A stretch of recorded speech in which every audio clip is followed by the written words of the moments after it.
যেই কষ্ট, যে আঘাত তুমি মানুষকে দিয়েছো, যেই বেঈমানি তুমি মানুষের সঙ্গে করেছো, মানুষের যে বিশ্বাস নিয়ে তুমি বিশ্বাসঘাতকতা করেছো, একটা কথা অলওয়েজ মাথায় রাখবা, আমি আসিফ হুজুর গ্যারান্টি দিয়ে তোমাকে লিখে দিলাম, যারা মানুষের সঙ্গে বেঈমানি করেছো, চিট করেছো, বিশ্বাস নিয়ে খেলেছো, প্রতারণা করেছো, মানুষকে আঘাত দিয়ে চূর্ণ বিচূর্ণ করে দিয়েছো, যতক্ষণ পর্যন্ত এই কষ্ট দিয়ে তুমি নিজে না যাবা ততক্ষণ পর্যন্ত তোমার মৃত্যু হবে না।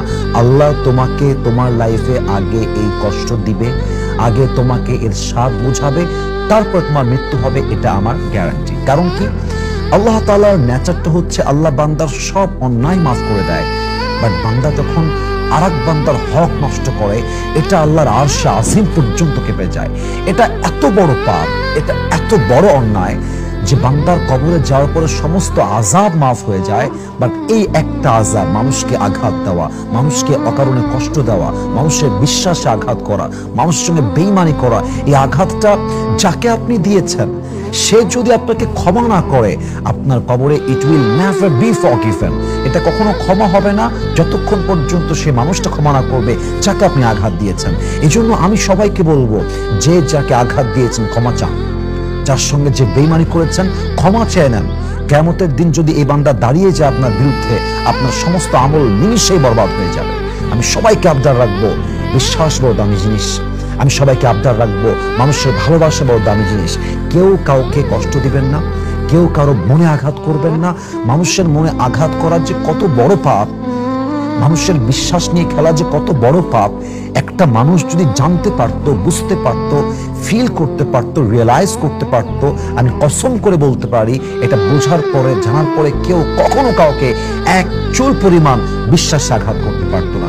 এটা জানার পরে, বোঝার পরে কখনো কেউ কাউকে চুল পরিমাণ ইচ্ছাকৃত মনে আঘাত দিয়ে কথা বলতে পারতো না। এজন্য সবাইকে বলবো, নিজে যদি কষ্ট পেতে না চান কাউকে কষ্ট দিবেন না, নিজে যদি আঘাত প্রাপ্ত হতে না চান কাউকে আঘাত দিবেন না। যদি আপনি কাউকে কষ্ট না দেন কিন্তু কষ্ট পাচ্ছেন, এটা আল্লাহর পরীক্ষা। আপনি কারো বিশ্বাস ভাঙেন নাই, মানুষ আপনার বিশ্বাস ভেঙেছে, আল্লাহর পরীক্ষা। কিন্তু আপনি বিশ্বাস ভেঙেছেন তাই আপনার সঙ্গে বেঈমানি হয়েছে, এটা পরীক্ষা না, এটা আযাব। আল্লাহ বোঝাচ্ছে, দেখ কত স্বাদ এইটার ভিতরে আছে।